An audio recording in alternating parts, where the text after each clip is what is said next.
Covid ಲಾಕ್ಡೌನ್ನಿಂದ ಆರ್ಥಿಕ ತೊಂದರೆಗೆ ಒಳಗಾದ ಹಲವು ವಿಭಾಗಗಳಿಗೆ ರಾಜ್ಯ ಸರ್ಕಾರವು 2 ಹಂತಗಳಲ್ಲಿ ಪರಿಹಾರದ ಪ್ಯಾಕೇಜ್ ಅನ್ನು ಪ್ರಕಟಿಸಿದೆ.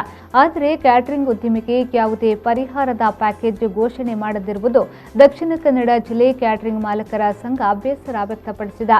ಇನ್ನು ಕೆಲಸವಿಲ್ಲದೆ ಸಂಕಷ್ಟದಲ್ಲಿರುವ ಕ್ಯಾಟರಿಂಗ್ಗೆ ಸರ್ಕಾರದ ನೆರವು ನೀಡಬೇಕಾಗಿದೆ. ಈಗಾಗಲೇ ಕ್ಯಾಟರಿಂಗ್ ಉದ್ದಿಮೆ ಸಂಕಷ್ಟದಲ್ಲಿದೆ. ಕ್ಯಾಟರಿಂಗ್ ಕಾರ್ಮಿಕರು ಉದ್ಯೋಗವಿಲ್ಲದೆ ಸಂಕಷ್ಟದಲ್ಲಿಯೇ ಜೀವನ ಸಾಗಿಸುತ್ತಿದ್ದಾರೆ. ಇನ್ನು ಕರಾವಳಿ ಭಾಗದಲ್ಲಿ ಸಸ್ಯಾಹಾರಿ ಹಾಗೂ ಮಾಂಸಾಹಾರಿ ಫುಡ್ಗಳಿಗೆ ಹೆಸರು ಪಡೆದುಕೊಂಡಿರುವ ಸುರಕ್ಷಾ ಕ್ಯಾಟರಿಂಗ್ನಲ್ಲಿ ಹಲವಾರು ಮಂದಿ ಕಾರ್ಮಿಕರು ಇದ್ದಾರೆ. ಕೇಶವ್ ಸನಿಲ್ ಮಾಲಕತ್ವದ ಸುರಕ್ಷಾ ಕ್ಯಾಟರಿಂಗ್ ಉತ್ತಮ ಗುಣಮಟ್ಟದ ಆಹಾರ ಮತ್ತು ಸೇವೆಯನ್ನ ನೀಡುತ್ತಾ ಬಂದಿದೆ.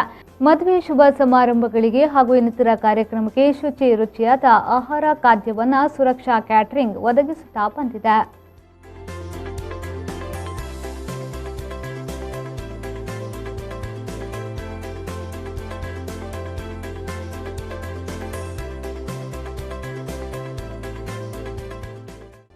Bureau report V news Mangaluru.